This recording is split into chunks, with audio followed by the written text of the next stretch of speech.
The Hall of Victory was so large that sound needed time to travel across it. Rows of black pillars rose like a forest of stone.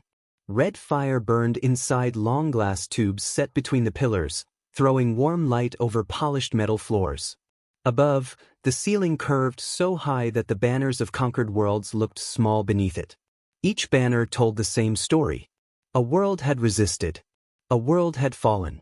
A world had become part of the Kareth dominion. At the far end of the hall, Emperor Sarvek sat on the iron seat. It was not called a throne. The Kareth hated soft words. They believed power should sound hard. Look hard. Feel hard. Sarvek looked exactly like the empire he ruled. He was tall, broad, and old. Lines cut deep into his gray face. One long scar ran from his temple to his jaw, a mark from the war that had placed him on the iron seat 300 years earlier. His gold armor was not for battle. It was for memory. Every plate had the name of a defeated species carved into it. This morning, the names caught the firelight and shone like fresh blood.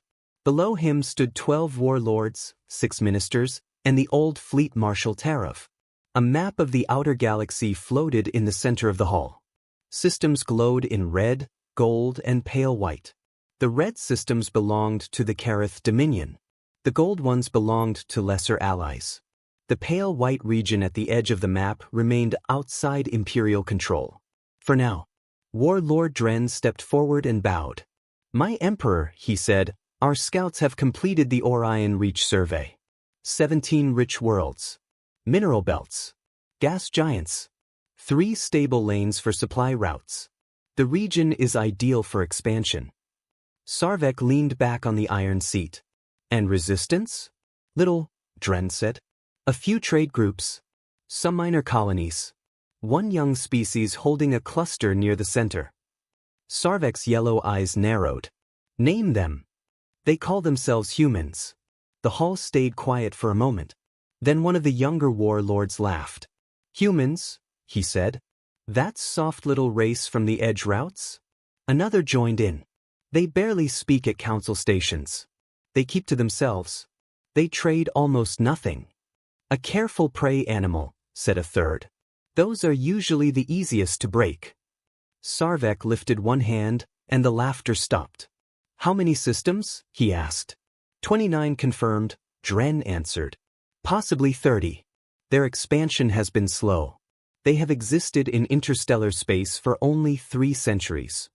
That brought smiles across the hall. 3 centuries. To the Kareth, that was nothing. Barely the first breath of history. Sarvek gave a small, cold smile. "Then we have found children guarding land they cannot keep." Several of the warlords nodded at once. The Kareth dominion had ruled for nearly 10,000 years. Their fleets had crossed nebulae, shattered coalitions, burned rebellions, and placed their seal on worlds too many to count. A species that had only recently learned to walk between stars was not a threat. It was an opportunity. But Fleet Marshal Kareth did not smile. He stood with his hands clasped behind his back, his dark uniform plain except for the silver line of old service. He had commanded fleets when Sarvek had still been a prince. He had outlived rivals, friends, enemies, and 3 border wars. His face looked carved from old stone, and his single remaining eye never moved without purpose. Sarvek noticed. "You are silent, Kareth," the Emperor said. "That usually means one of 2 things. Either you are bored, or you are worried." Kareth stepped forward slowly. "I am not bored, my Emperor." A faint change moved through the hall. Worry from Kareth meant something. He touched the map, and the image shifted. The pale white region grew larger. A red ring appeared around the cluster of human systems. Not just a border. A warning seal. The younger warlords frowned. "What is that?" Sarvek asked. "A restricted designation," Kareth said. "Filed through the Galactic Council 211 years ago. Renewed several times. Still active." One of the warlords snorted. "The Council. Merchants and clerks. Since when do we care what they mark on maps?" Kareth did not look at him. He kept his eye on the Emperor. "The wording is unusual," he said. "I believe your Majesty should hear it exactly." Sarvek gave one slow nod. Terev read from the file. Terran sovereign space is designated a no-entry zone without direct human consent. Any vessel entering with hostile purpose will be destroyed. This is not a diplomatic threat. This is a statement of outcome. Silence. Then laughter burst across the hall. Not nervous laughter. Real laughter. Dren bent forward with it. Another warlord slapped his chest plate. Someone near the back said, "A statement of outcome?" and laughed even harder. Sarvek smiled again, this time wider. "Humans have learned dramatic language," he said. The laughter rolled on. Only Terev stayed still. He let them finish. Finally Sarvek raised a hand, and the hall quieted once more. "You believe this matters," the Emperor said. Terev answered with care. "I believe it should not be ignored." "Because of a council warning?" "No," Terev said. "Because of what follows the warning." He touched the map again. 3 small markers appeared inside the red ring. The Black Flag Syndicate entered human space 182 years ago with 400 armed ships. They did not return. Another marker lit up. The Vem Parity sent a machine task force 120 years ago. It did not return. A third marker. The Slaver Republic of Oth sent nearly 1,000 vessels 81 years ago. They did not return. The hall had become much quieter now. Dren folded his arms. "There are many reasons fleets vanish on the frontier." "Yes," Terev said. "There are. But 3 separate powers entered the same territory after receiving the same warning. None came back. And afterward, no one tried again for decades." A younger warlord laughed, but it was weaker this time. "Maybe the humans are good at spreading stories." "Maybe," said Terev. Sarvek studied him. "And what do you think?" Terev paused. The hall waited. "I think," he said at last, "that a species does not place a warning like that on the map unless it is certain it can enforce it." That irritated Dren. "With respect, Marshal, certainty is not proof. Small species often survive through theater. If they cannot build real strength, they build fear." Murmurs of agreement followed. Sarvek rose from the iron seat. Every voice stopped at once. He stepped down from the raised platform, golden armor shining under red firelight. When he walked, even the old metal floor seemed to listen. He stopped beside the map and looked at the white cluster marked as human territory. 300 years, he said quietly. A species that young should be learning humility. Instead, it posts warnings to the galaxy. His voice sharpened. "That is not caution. That is insult." No one spoke. Sarvek looked at each warlord in turn. "What is empire?" he asked, "if not the answer to insult?" Now the hall came alive again. "It is conquest," said one. "It is correction," said another. "It is memory," said Dren. "A lesson that lasts." Sarvek nodded once. "Then humans will learn." He turned to the center of the hall. "Call General Ress." A side door opened almost immediately. General Ress entered in full fleet armor, black and silver, carrying his helmet under one arm. He was younger than Terev but older than most in the hall, a man in the final strength of his fighting years. His face was sharp, his posture exact, his record nearly perfect. He had broken pirate kingdoms, crushed 3 border revolts, and once taken a fortress moon in less than 6 hours. He stopped at the center ring and bowed. "My Emperor." Sarvek faced him. "You will take the 6th Spear Fleet into the Orion Reach. 600 ships. Enough to subdue resistance and bring human leadership to me alive." Ress did not hesitate. "It will be done." Terev's jaw tightened. Sarvek noticed again. "You object?" Terev bowed his head slightly. "I advise caution." Sarvek gave a humorless smile. "You advise caution so often that one day, Terev, I may mistake it for fear." That line moved across the hall like cold wind. Fear was not a small accusation in the Kareth Dominion. But Terev did not break. "I have no fear for myself, my Emperor," he said. "Only concern for the fleet." Ress finally spoke. "Marshal, if this species can truly destroy fleets, then we will learn how. If it is bluffing, we will end the matter. Neither result serves the Empire." Tarev looked at him for a long second. Or the fleet will become another marker on a map. Before Ress could answer, a sharp sound cut through the chamber. A signal tone. Everyone turned. One of the ministers at the lower station stared at his console in surprise. My Emperor, we are receiving a direct transmission. From whom? Sarvek asked. The minister swallowed. Terran origin. A heavy stillness filled the hall. Sarvek's face went blank. Put it through. The central map vanished. In its place appeared the image of a human woman. She stood in a simple dark uniform with no jewels, no medals, no visible weapon. Her skin was brown, her hair cut short, and her face calm in a way that did not fit the room she had entered.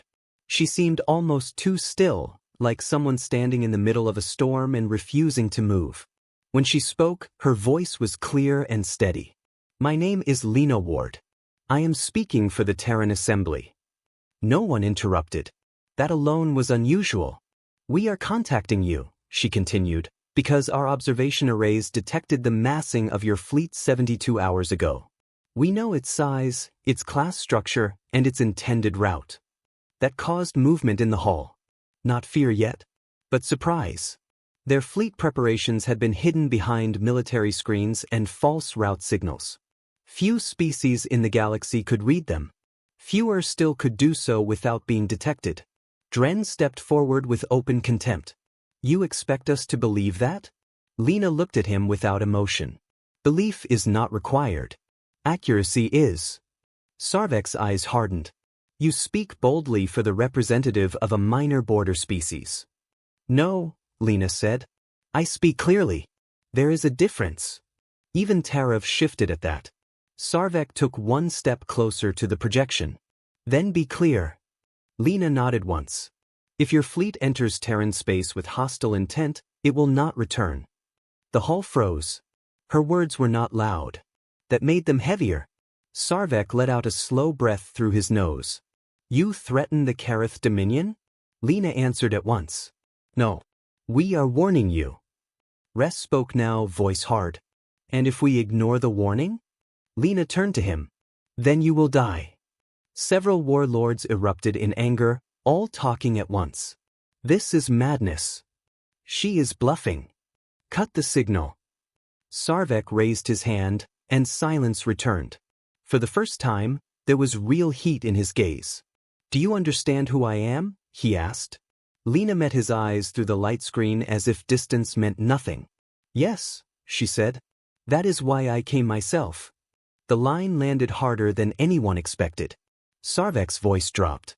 You should be very careful what you say next. So should you, Lena replied. No one in the Hall of Victory had ever spoken to him that way and survived. But before anger could explode, Lena continued. We do not want your systems. We do not want your trade lanes. We do not want your throne. We want our borders respected. That is all. She paused. If General Ress turns his fleet around now, every ship will return home alive. Ress said nothing. She looked directly at him. But if he crosses the line with war in his mind, then this conversation becomes the last mercy he will receive. Something changed in the room then. Not in Sarvek. Not in Dren. Ress. Just for a moment. A shadow crossed his face. It was gone almost at once, but Tarev saw it. So did Lena. Sarvek's answer came like iron striking iron. The 6th Spear Fleet will depart within the hour. Lena nodded as if she had expected no other answer. Then our duty is complete. Sarvek sneered. Run back to your frightened assembly and tell them the Kareth are coming. Lena's expression did not change. No, she said. They already know. The signal began to fade. But before it vanished completely, Lena looked at Ress one final time. When she spoke, her voice was almost gentle. Tell your family what kind of goodbye this is. Then the projection disappeared. No one moved. No one laughed. At last Sarvek turned, cloak sweeping behind him like a blade. General Ress. Ress straightened. My Emperor. Launch the fleet. Ress bowed. At once. Tarev watched him go. And though the old marshal said nothing, one thought followed the general out of the Hall of Victory like a shadow. Some warnings were sent to stop wars. Others were sent so history would remember that a choice had been given. And before the first hour of that day had ended, 600 Imperial warships were already moving toward the one border in the galaxy that did not need walls. General Ress stood on the bridge of his flagship, the Iron Vow, and watched the stars drift across the main screen. Around him, 600 warships of the 6th Spear Fleet moved in perfect formation. Destroyers, carriers, heavy cruisers, assault ships, siege barges. The pride of the Kareth Dominion. The kind of force that had ended wars before they began. Usually, the sight filled Ress with calm. Today it did not. The human woman's final words stayed with him. Tell your family what kind of goodbye this is. He had tried to dismiss them. He had tried to treat them as theater, as fear tactics, as the desperate warning of a weak people who knew they could not win in open war. But the words would not leave. General. Ress looked to his left. Commander Valek, his second officer, stood waiting beside the tactical console. Younger than Ress by almost 40 years, Valek still had the sharp confidence of a man whose victories had never yet cost him too much. We are 3 minutes from the Terran border, Valek said. All ships report combat readiness. Ress gave a single nod. Maintain formation. He turned his eyes back to the stars. Space looked the same as it always did. But cold. Endless. No red line marked the edge of human territory. No wall blocked the way. No defense stations waited like teeth at the border. Nothing. That bothered him more than a minefield would have. Behind him, officers moved between stations with quiet discipline. Sensor reports. Weapons checks. Navigation updates. The low hum of engines filled the bridge like a second heartbeat. Ress walked toward the main tactical display. Any sign of Terran patrols? A sensor officer looked up. No, General. Defense satellites? None. Energy nets? Mine signatures? Cloaked mass? The officer hesitated for a moment, then shook his head. Nothing, General. Border region appears empty. Valek allowed himself a small smile. Then perhaps the stories were just that. Stories. Ress said nothing.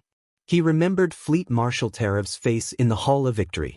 The old man had not looked frightened. Fright could be dismissed. Fright was weakness. Kareth had looked resigned.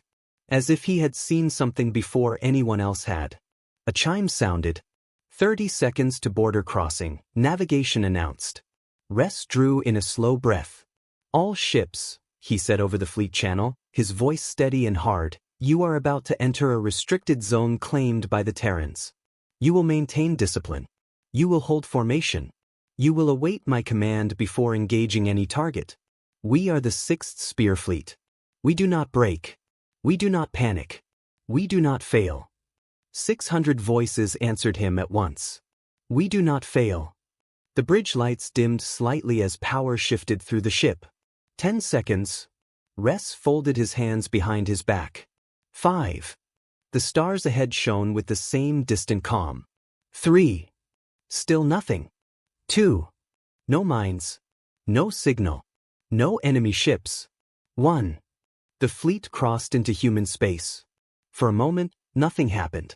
Valek exhaled through his nose, almost amused. A dramatic border. A few officers allowed themselves small smiles. Then every light on the bridge flickered. The smiles vanished.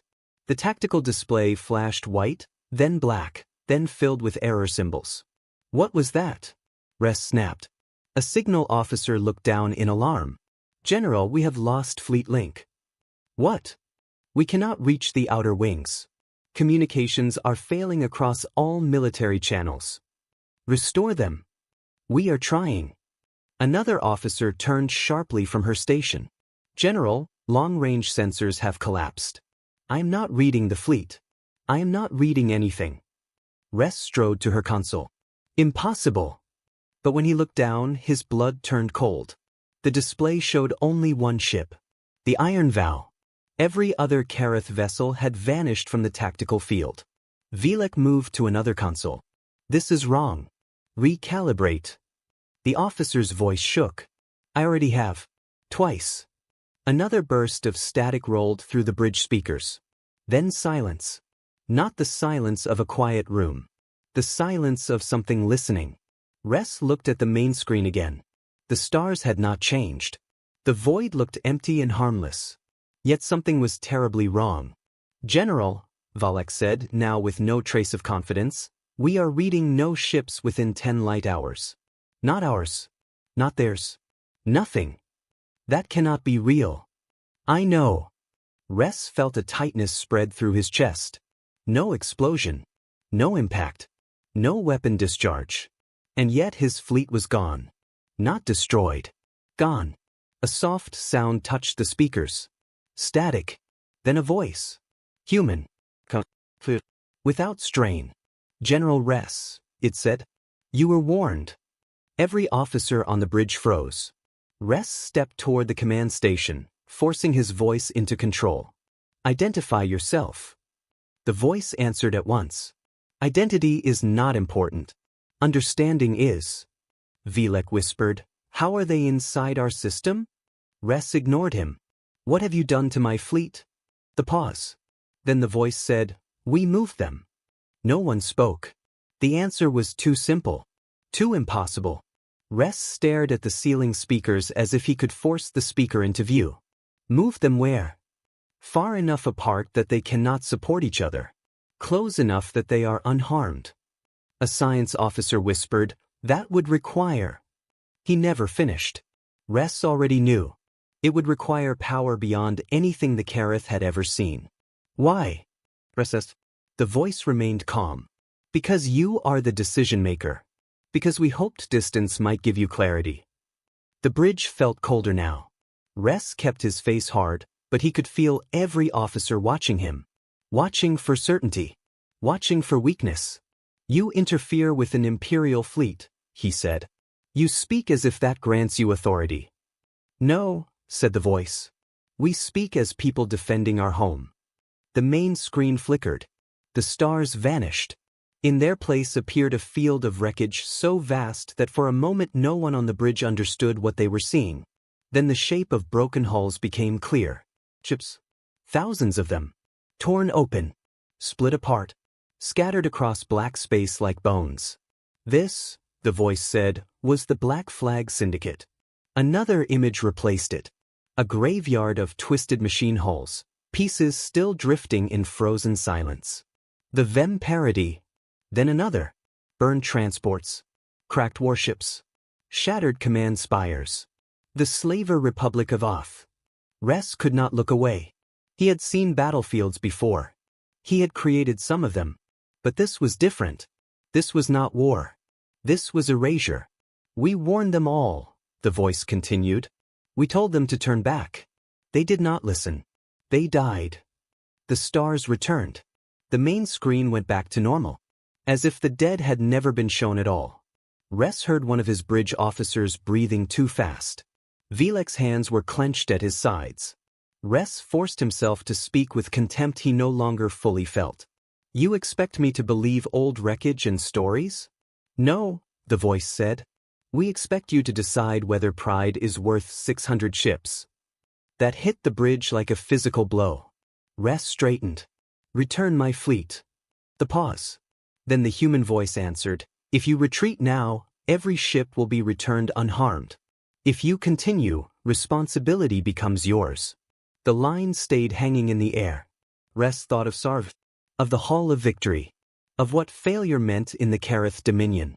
Not only for him, for his sons, his daughters, their children. An imperial commander did not return from a mission with fear as his report. He returned with victory. Or he did not return at all. His jaw tightened. "I am General Ress of the Kareth Dominion," he said. "I do not retreat because an unseen enemy shows me old bones." The answer came softly. "We were afraid you would say that." The signal died. The bridge remained silent for 3 full breaths. Then every console lit at once. Fleet icons flooded back onto the tactical display. Officers shouted over one another. Communications restored. Outer wings responding. Long-range sensors returning. Valek stepped to the nearest console. "By all stars." He looked up at Ress. The fleet is still intact. All 600 ships. They are scattered across a region nearly 2 light hours wide. Damage? None. Casualties? None. Ress felt the cold knot in his chest tighten further. The humans had taken apart the formation of a war fleet without firing a visible shot, without causing a single injury, and then had given it back. Not as an attack. As a warning. All ships, Ress said into the fleet channel, rally on the flagship. Regroup in standard spear formation. The replies came back, but they were not clean. Too many voices sounded confused. Too many captains asked what had happened. Ress gave no answers. For 6 hours, the 6th Spear Fleet slowly reformed itself in the dark. 6 hours of fear spreading through the channels. 6 hours of officers pretending not to imagine the same thing. If humans could do this without killing them, what could they do if they chose not to be gentle? At last the formation was restored. Vilek stood beside Ress once more, though now even he looked different. Smaller somehow. Less certain. "General," he said quietly, "we have seen enough to justify a report to the Emperor." Ress did not answer immediately. His eyes stayed on the stars. He knew that turning back now was the wise choice. He knew it with a clarity that almost felt like pain. But wisdom and survival were not always the same thing in an empire built on conquest. "We continue," he said. Vilek stared at him. "General." "We continue." The younger officer lowered his gaze. "Yes, General." The fleet moved deeper into Terran space. The next 2 days were worse than battle. There was no attack. No pursuit. No visible enemy. Only silence. System after system appeared empty. Rocky worlds. Ice fields. Dead moons. Gas giants turning slowly in darkness. Here and there, scanners found traces that human structures might once have existed, but nothing active remained. No stations. No trade lanes. No colonies. No ships. It was as if humanity had removed itself from the stars and left behind only vacuum and fear. "Where are they?" one officer whispered on the 3rd day. No one answered. On the 4th day, they found the first graveyard. The sensors caught it as a faint debris cloud ahead. At first Ress thought it was a broken moon. Then the fleet drew closer. And the truth became visible. Ships. Thousands of them. Old, dead, and spread across millions of kilometers. The remains of the Black Flag Syndicate. Even after all these years, the shape of the destruction was sickening. Hulls peeled apart. Weapon cores sliced open. Sections of ships separated so neatly it looked less like battle damage and more like disassembly by some vast invisible hand. "General," a science officer said quietly, "I cannot match these damage patterns to any known weapon class." Ress stared at the drifting ruin. Meaning whatever destroyed them did not destroy them in any way we understand. At the heart of the graveyard, one small signal pulsed. A beacon. Ress ordered it played. The bridge speakers filled with static, then with a rough voice translation from the old pirate tongue. "We were warned. We laughed. We crossed the border anyway. The Terrans gave us one final chance to turn back. We fired. Then our fleet died around us. If anyone finds this, do not repeat our mistake." The message ended. No one moved. No one even pretended anymore that this was a myth. Vilek spoke first, voice low. "General, this is real." Ress kept his eyes on the dead ships. "Yes," he said. The word was barely louder than breath. But he still did not turn the fleet around. They moved on. On the 6th day, they found the machine graveyard of the Vem parody. On the 7th, the broken transports and warships of Oth. Each site told the same story. Warning. Destruction. It would have been easier if the stories had been different. Easier if one had been an accident, or one a trap, or one a lie. But they were all the same. That sameness was what frightened the fleet most. By the 9th day, no one on the bridge spoke unless necessary. Ress himself slept little. Each time he closed his eyes, he saw the drifting wrecks. He heard Lena Ward's voice in the Hall of Victory. He heard the unseen human on his bridge saying, "Responsibility becomes yours." And still he continued. Because there was no road back that did not end in death. On the 10th day, the censor officers suddenly stiffened. General. Contact. Every head on the bridge snapped toward her. What kind of contact? Recessed. Artificial structures. Energy signatures. Orbital traffic. The tactical display zoomed in. A star system bloomed before them. Third planet in the habitable band. Blue oceans. White cloud cover. Green continents. Orbital stations and rings of controlled traffic. Humanity. Not hidden. Not gone. Waiting. Velex stared at the world on the screen. Is that their homeworld? The answer came from the science station. All indicators match. Yes, Commander. This is Earth. The center of Terran civilization. The place every rumor in the galaxy seemed to circle. Ress felt the bridge watching him again. Waiting for command. Waiting for certainty. He stood very still. Then he spoke into the fleet channel. All ships. Move to battle positions. A ripple of acknowledgments spread outward. The 6th Spear Fleet shifted formation around the blue world below. Weapons charged. Shield grids rose. Targeting lines appeared across the tactical glass. And in that moment, with Earth beneath his guns and 600 warships around him, Ress understood something that chilled him more than any graveyard had. The humans still had not attacked. They had shown him they're dead. They had separated his fleet. They had followed every step. And still they had waited.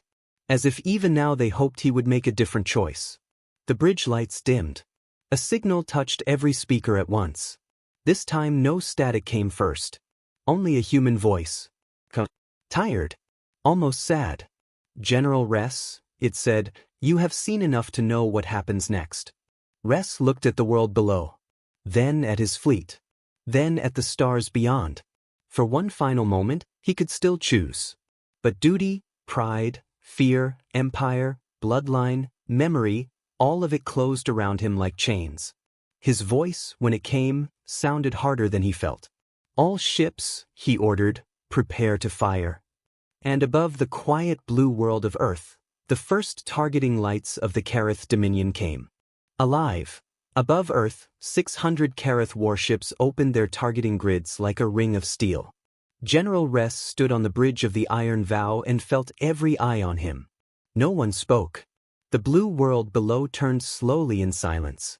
White clouds drifted over oceans. Sunlight touched the edge of a continent. Orbital stations glimmered like thin silver marks in the dark. It did not look like the heart of a threat. It looked like home. That made it worse.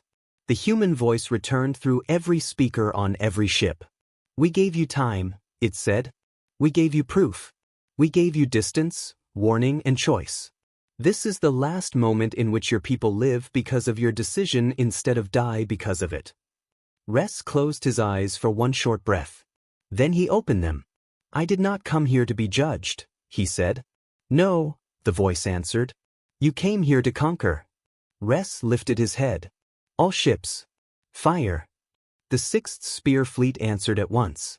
The void exploded into light. Plasma lances burned across the darkness. Missile clouds rushed forward in waves. Kinetic strikes flashed from magnetic rails.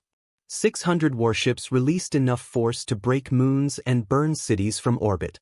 Every weapon raced toward the human defense line. And none of them hit. Some beams bent aside as if space itself had changed shape. Some missiles passed through Terran ships without touching them. Others simply vanished before impact, erased so cleanly that sensors could not even record the moment they disappeared. For one impossible second, the whole Kareth bridge forgot how to breathe. Then officers began shouting over one another. Impacts negative. Target lock failing. Projectiles gone. They are still intact. Valek grabbed the edge of his station. How are they doing this? No one answered. Because no one knew. Ahead of them, the Terran ships were finally visible. There were not many at first glance. Long, dark vessels with smooth surfaces and soft white lines along their hulls. They did not look like warships made by a people who loved battle. They looked clean, controlled, almost gentle. But Ress had passed too many graveyards to be fooled by appearances now. The human voice spoke again. We do not fight because we enjoy it. We do not destroy because it gives us glory. We do what survival demands. A glow began to spread through the Terran line. Not bright at first. Just a quiet light, like dawn on metal. Then it grew. The officers on the bridge stared as the glow deepened from soft white to something that seemed almost unreal, a brightness that was not reflected by the Kareth hull and yet still filled the room. Ress felt fear move through him then. Real fear. The old kind. The kind soldiers feel when they finally understand the battle was lost before it began. All ships, he said, voice suddenly rough, defensive. He never finished. The Terran ships answered. And 200 Kareth warships ceased to exist. Not exploded. Not broken apart. Gone. One heartbeat they were there. The next they were empty spaces in formation, black gaps where metal, engines, weapons, crews, and command towers had once been. The tactical display stuttered as if it could not accept what it was seeing. Officers screamed coordinates into comms that no longer had ships attached to them. Valek stumbled back from his console. They erased them. Ress stared at the dead spaces on the screen. He had seen ships burn. He had seen them crack open and bleed fire. He had seen crews die in vacuum. This was worse. There was nothing left to bury. The human voice came again, still calm. This is defensive response under Terran doctrine. You entered sovereign space with hostile intent. You fired upon our world. We are ending the threat. The glow on the Terran ships brightened once more. Another line of Kareth warships vanished. A carrier. 3 destroyers. 7 cruisers. A whole assault wing. Gone. Now panic broke fully across the bridge.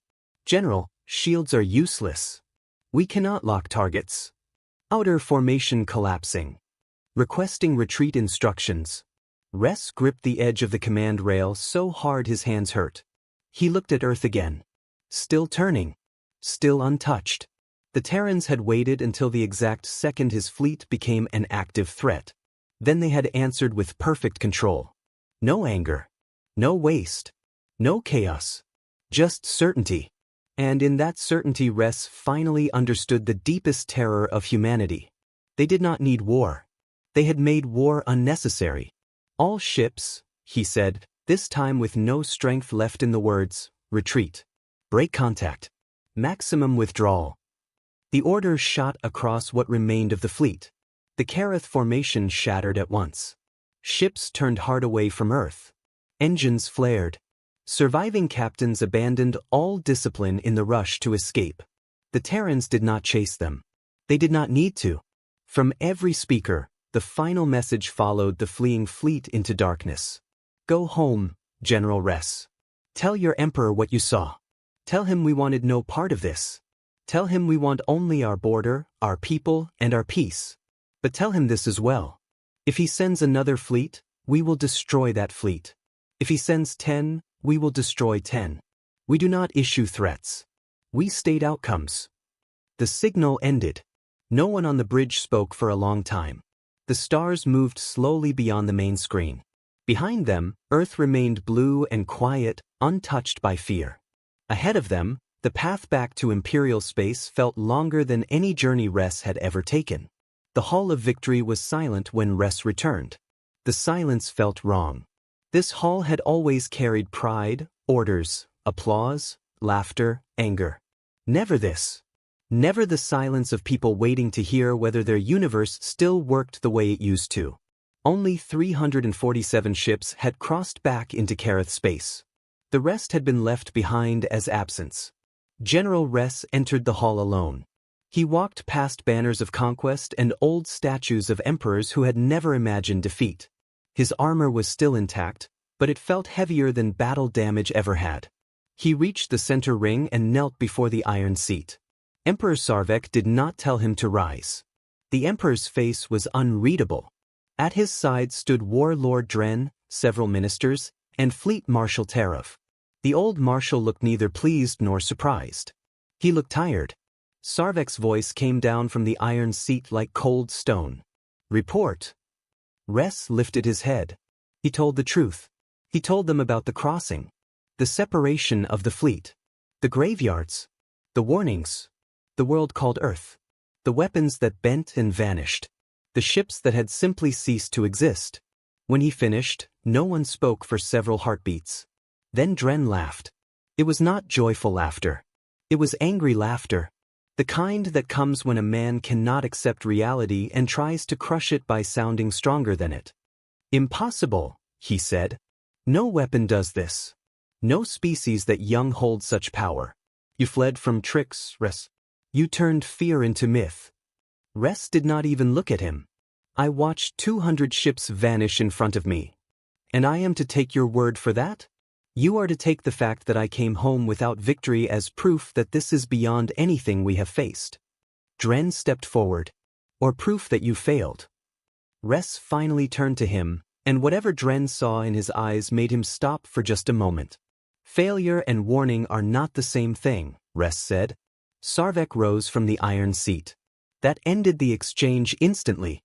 He descended the steps one by one, the metal of his armor making small sharp sounds in the silent hall. He stopped in front of Res and looked down at him. You lost over 200 ships. Yes. You fired first. Yes.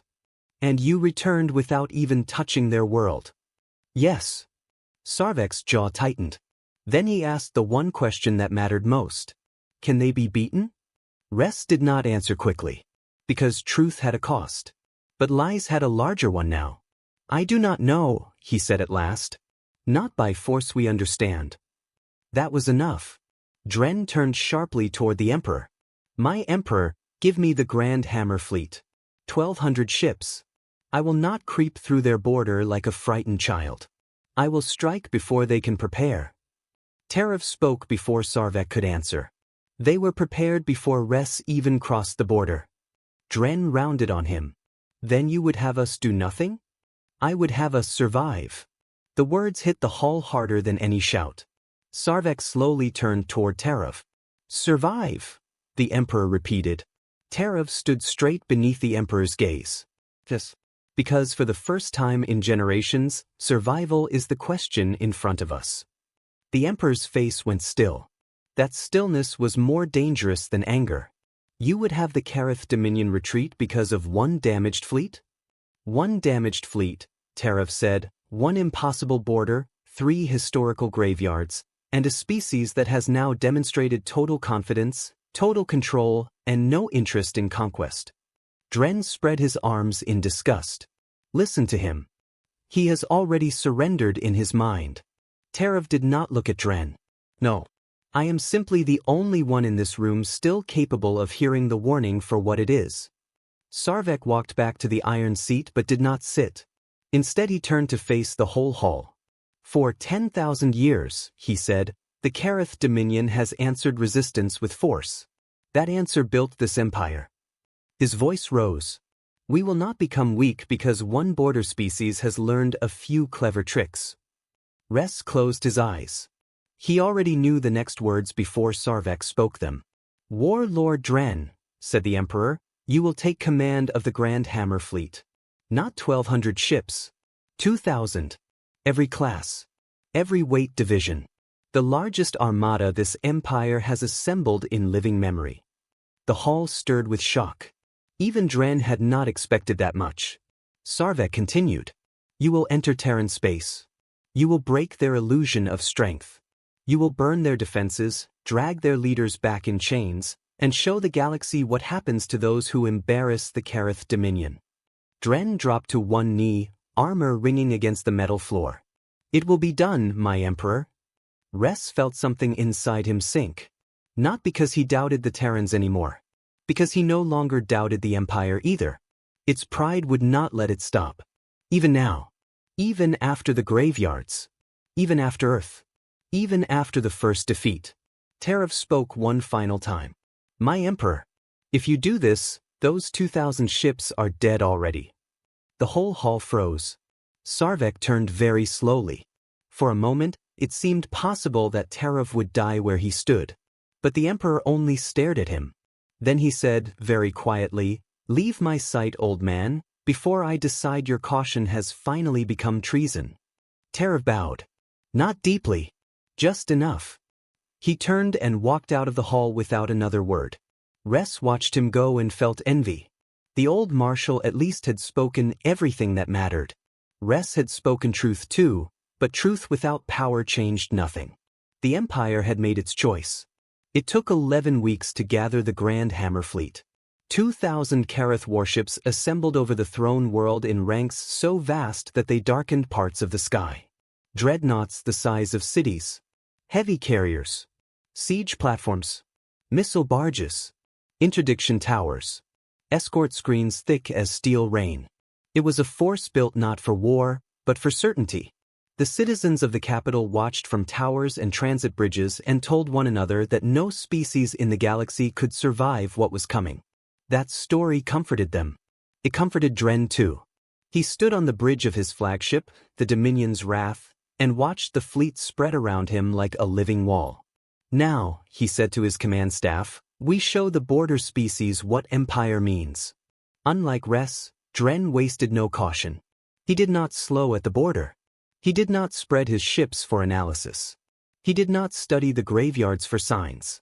He drove the Grand Hammer fleet straight into Terran space at war speed, as if velocity itself could frighten the stars. For 2 days, nothing happened. Dren laughed more than once on the bridge. You see, he said, they needed fear to break Ress. Fear and tricks. We move too fast for that now. On the 3rd day, the fleet passed the first graveyard of the Black Flag Syndicate. Many officers looked at the dead ships in silence. Dren only said, pirates? On the 4th day, they passed the machine wreckage of the Vem parody. Machines fail, Dren said. On the 5th day, they crossed the bones of the Slaver Republic. Slavers are cowards, Dren said. And then, on the 6th day, Earth appeared ahead of them. Blue. Waiting. The Grand Hammer fleet spread into bombardment positions. The tactical screen on the Dominion's Wrath glowed with firing solutions. 2,000 Kareth warships locked themselves around the human homeworld. For one final second, the galaxy held its breath. Then the stars changed. A shimmer spread across space around the Kareth fleet, so wide that at first no one understood they were already inside it. It looked like heat over stone, bending light in quiet waves. The shimmer grew brighter, thicker, until the whole armada floated inside a vast dome of pale radiance. Dren's face hardened. Contact. Then the Terran ships appeared. Not hundreds. Not even thousands. So many that tactical systems failed to count them cleanly. Dark vessels layered through space at impossible angles and distances, as if they had been standing there all along, wrapped in some hidden depth of reality the Kareth had never learned to see. For the first time, fear touched the bridge of the Dominion's Wrath. Dren hid his own behind rage. Fire. 2,000 warships attacked at once. The void turned white.